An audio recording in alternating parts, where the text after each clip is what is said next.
Hey. Hi. All right. We got Tom from Foodies Anonymous here with us. Hello, everyone. Thank you for doing the show. This is I'm in a Car episode number 32. Ooh, I like the lucky number 32. Lucky number 32. That's it, yeah. Beautiful. So it looks like you brought some stuff in the car. I did. I got you a little swag t-shirt. We did a swag off, so he just got it. I just got an intermediate t-shirt. Oh, swag off, eh? So this is the new Foodies t-shirts. Oh, pretty lovely. Cool. Carrot. Keep it fresh. Keep it fresh. Down to earth. If I put the seatbelt on, brother. Safety first. We're not moving yet. Oh, Okay. I'm stoked to wear this. A little Foodies action. I'm in. Yeah, right? Beauty. Thanks, dude. Yeah. Put on Hunter's car seat. And are you a little famished from your meeting? I mean, it's been a hard day at work. We've been working. Oh, Might as well have a little what do you? canopy service in the car. Oh, wow. That's amazing. So I brought a little mango cucumber cups with a little pork belly, fried pork belly on top. Oh, okay. Enjoy. Don't mind if I do. I'm going to enjoy one with you, too. An extra piece of pork there for you, too, here. What's on that? Give me a second. That is delicious. My mom always said, don't talk with your mouth full. Good mom. I wish we had some wine in here. Wait, no. No. It's a car. We wouldn't do that. We can edit out the chewing, maybe. That's okay. No, there's no editing. It's a one-shot deal. Oh, cool. This might get edited in like a month or two, but right now we're going live. Yeah, so that's braised pork belly. So we get our pork belly from a local supplier, and then we just braise it down with hoisin, ginger, orange juice, lots of garlic, cinnamon, some cloves, allspice, and some star anise, a little licorice flavor there. Yeah. And then we fry it with cornstarch to give it crispiness, and then reheat it in the oven.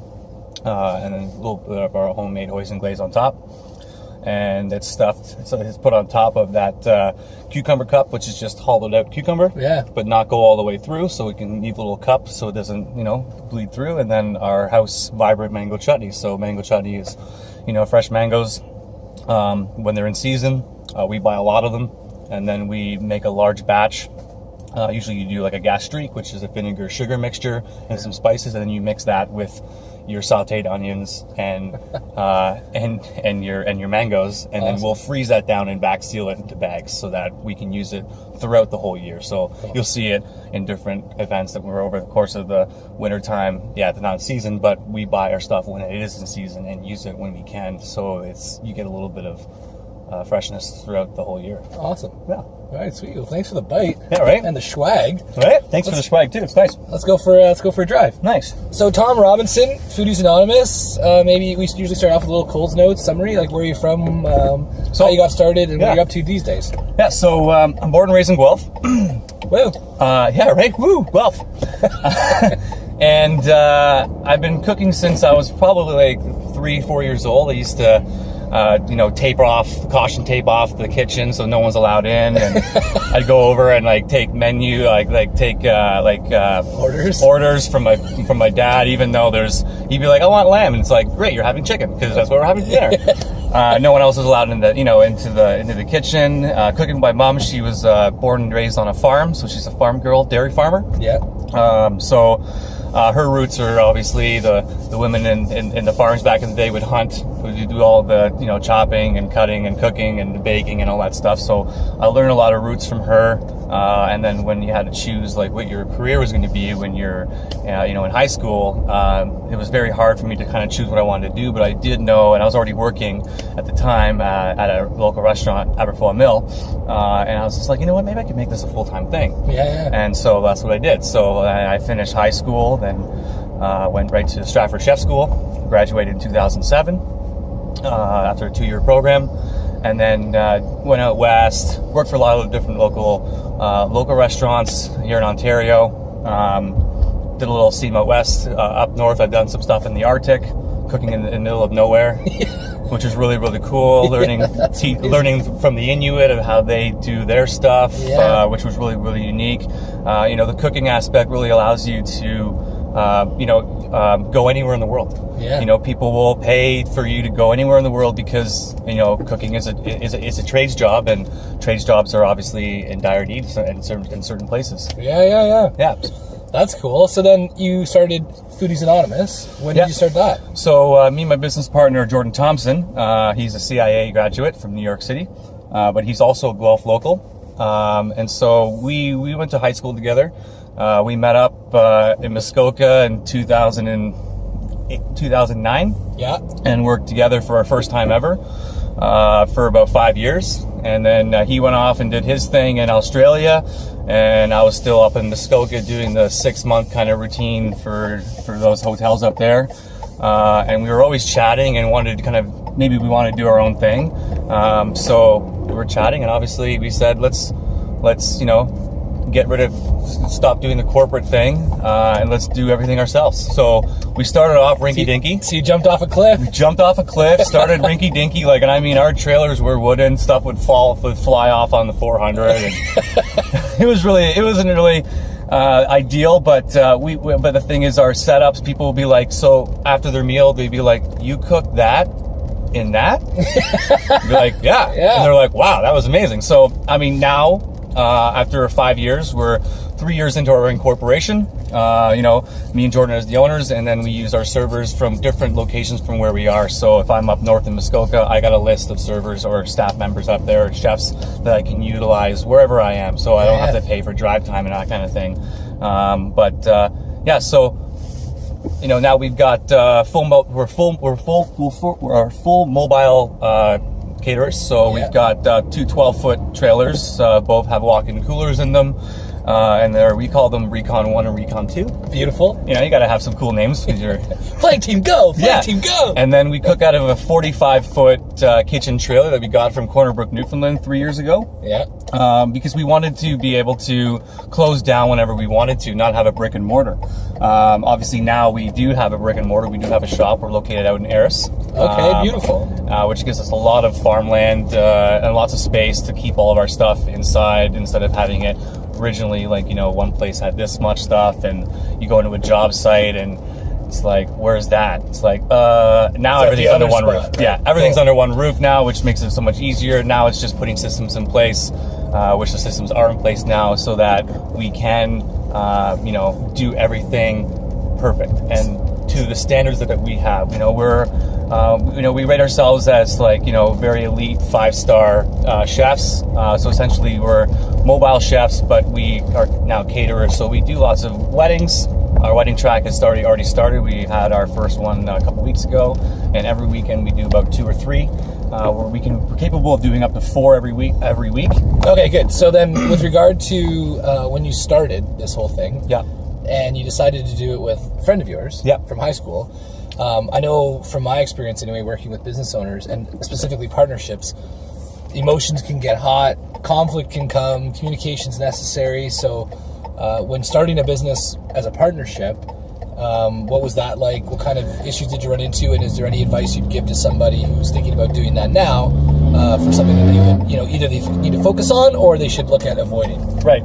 So we'll start off with with the partnership. So when you talking about when you did it? So when I started with Jordan, we were really good friends. I would say we were best friends. We still are really good friends. But in the beginning, you kind of take it on as your friends, and then it's business second.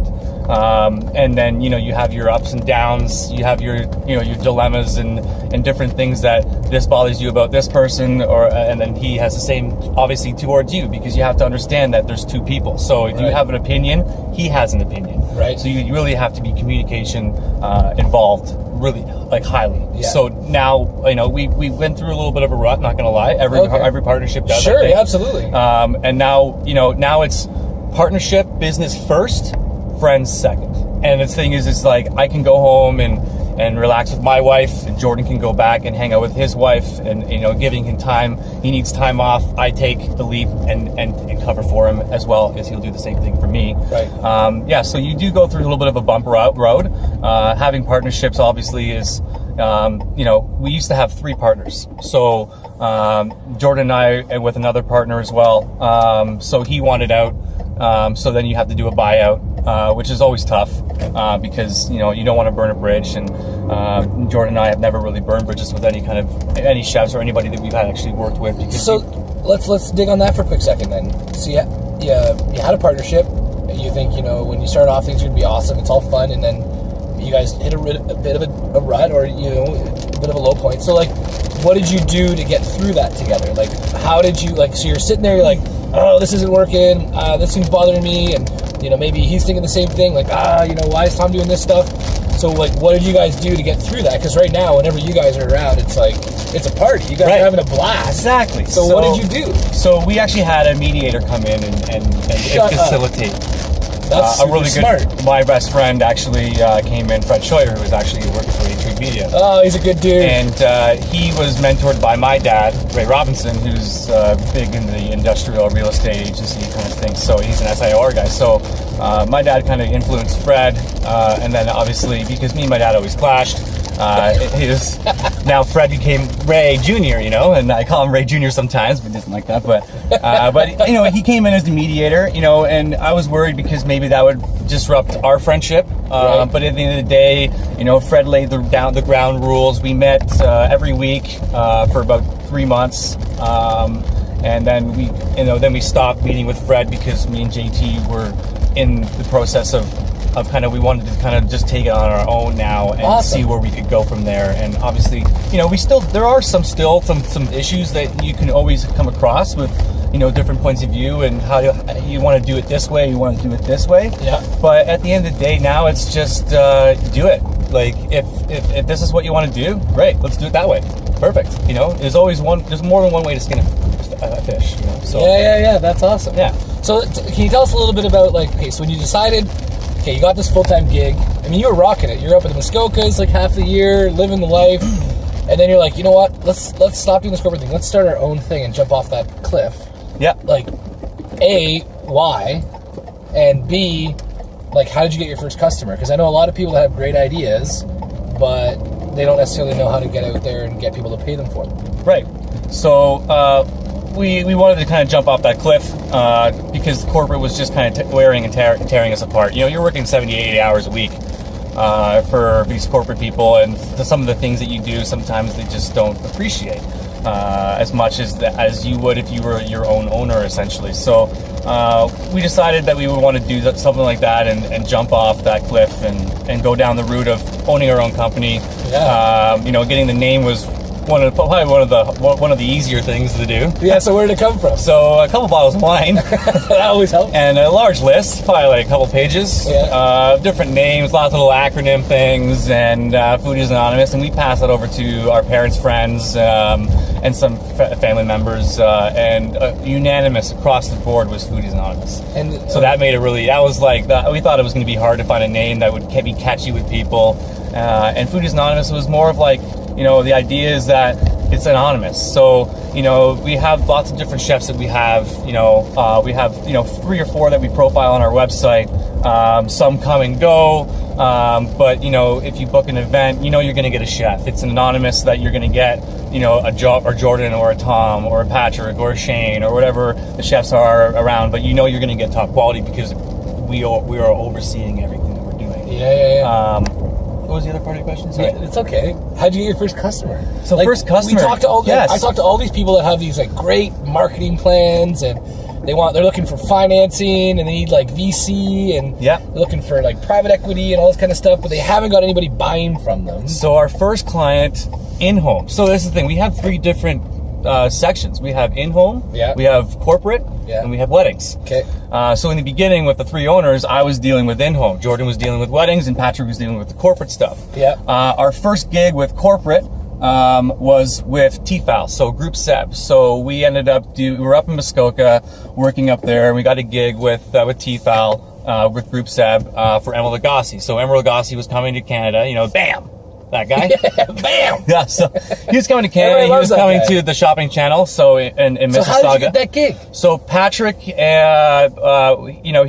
was the executive chef at Rocky Crest Delta Resort. So and Jordan and I, it's awesome. So Jordan and I were his sous chefs. I was his pastry chef for a long time as well, and we used to do all these different Jamie Oliver pots and pan demos for the bridal shows. That happened out in there's 2 large, the Toronto Convention Center, and then there's downtown Metro, whatever it is, right? So you guys were doing like videos? So we would work for the Bay. we sectioned in the bay, and there would be like a Jamie Oliver huge like cooking outlet table, you know, big display, Jamie Oliver pans, and you had to spiel the pan in like 30 seconds, but also doing a cooking demo of whatever you're doing. So throughout the day, you're doing different things. So in the morning you do eggs, in the afternoon you do a stir fry, and later at night you'd probably do like a little flambe with big flames and all that fun stuff. So getting into that, and you meet the people with the bay, the owners, the head honchos there, and you know, throwing down and doing the demos for all the different products. They have tons of different stuff, like you know, pressure cookers and like raclette machines and all that, you know, active fries, and so we're doing all that kind of stuff.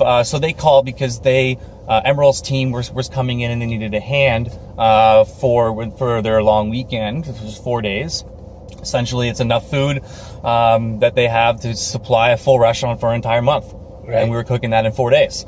Game on. So I mean, they brought their chefs up, but they can't legally work in Canada when they come up, right? So with that being said, they were just facilitators. So they wouldn't really cook.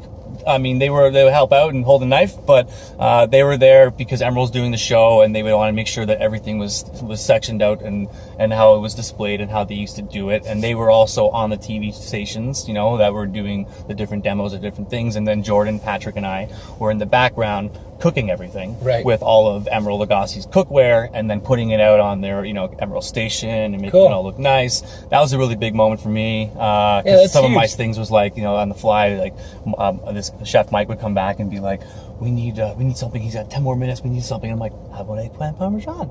And so they were plating it, and then let's just do some eggplant. And then Mike came back, and they're on the TV and they're playing it up and blah blah blah blah blah. And Mike's like, look at that, look at there. And that was when it really set in. It was like, this is what I really want to do for corporate like stuff. Like this is awesome. You know, the live action and obviously, you know, chefs usually like to hide in the back, you know, and not like to be in the front. That sounds like you to a T. So be out in the front and be loud. I'm loud. Like when I came into the office, whoop, too loud, you know. But Tom's here. Oh no.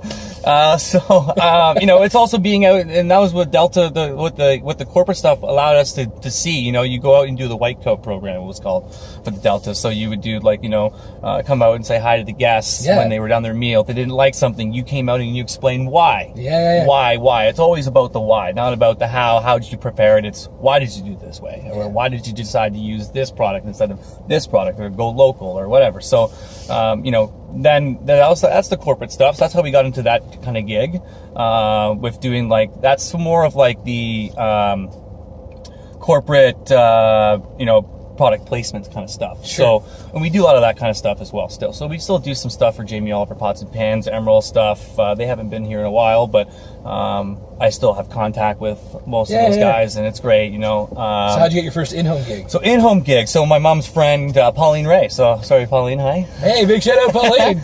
Pauline and Sean Ray. So Sean Ray is a big business owner in Guelph. He owns lots of different buildings and real estate. And my dad and him are really good friends. And Pauline was an interior designer. So she lives in Guelph. And so we did our first job for her in her backyard. And our first bartenders for that job was my twin brother Chris, and who I hugged, by the way, in Niagara. Yeah, and he brought a bottle of wine for you guys with his dog for Chris. I was like, Dog, what's up? So, and then obviously his wife Emily. So they brought their wine. So Chris was working for Big Head Wines at the time, and Emily was up working for Chateau de Charme, which she still is, and big plus on the wine there. It's really good. Pick it up. Store near you. Which one's it called? Chateau de Charme. Chateau de Charme. Yeah, so it's one of the oldest wineries in Niagara besides Inniskillen, and they make better ice wine than Inniskillen. So there you go. I'm just gonna say. So they were there. They helped us. That was our first thing, and you know, like when you have winemakers there, professionals that know what they're doing. Essentially, they're like sommeliers, right? With the food pairing and that kind of thing. That's when it really helps with the job. So that was our first job, and then we started doing like, you know, Valentine's dinners, you know, but I started doing it for the friends. Yeah. And it started off with 3 couples. Paul was actually one of the first couples there. And then it got into, the next year was 10 couples, so there's 20 people. And then the next year after that, it was 2 nights, 20 people each, you know, and then it got into another thing. And that was more of just like for us to play, you know, so it allowed us to do like 10 courses and pair it with wine, make more of a, and then we get into like different, like, creating the food experience at your dinner table. It's Cool. not just eating the dinner, it's the food experience. Which is awesome. So one thing before we'll let you go, we're hitting 20 minutes, and I mean, I could do this with you for an hour. I know, I can talk food all day. Yeah, I know. So is there a tip you can give everybody? Like, you know, when you're looking to make a dish, or you're looking to eat some food, is there something that you live by, or something that people should keep in mind that just kind of simplify absolutely. things? Making a dish, you know, just know the base recipe, and then from there, augment it, change it up. You know, do what you want to do with it, make it your own. You know, what I do is I like to read recipe books and cookbooks all the time. You know, but I'll take like, oh, that chutney in that looks really good, and how they did that in that different book. Then you just make your own recipe, and you make your own, you know. And then when you find a recipe, you write that down in a book. Like, you keep that there, and that's like your thing. But playing with your food, smelling everything. You should be able to, you know, like you have a piece of chicken, and you're like, what do I do with this? You know, and be like, cinnamon gonna be good with that? Sure. And then what goes good with cinnamon? And then kind of knowing the flavor before you actually put it in, is it gonna work? You know, and that's gonna obviously a lot of trial and error. Sure. You know, if you add a lot of spices and a lot of different things, it's just gonna taste pretty straightforward, like, that was okay. But you want to, you know, like, you know, 5 or 6 ingredients max for an entire dish is probably what you would want to use. But obviously with some spices and stuff like that in there, keeping fresh, you know. But yeah, playing with your food, smelling, get your hands dirty. That's the only thing I can do. Let your senses, or what you know what you like. Yeah. Right? So cook with that. And if you haven't tried something, try it, because if you can't say that you don't like it if you haven't tried it before. And my mom used to always say that. Yeah. Thanks, buddy. You're welcome. Thanks a lot, man. Yeah, thanks for doing this. All right, see you guys. See you guys.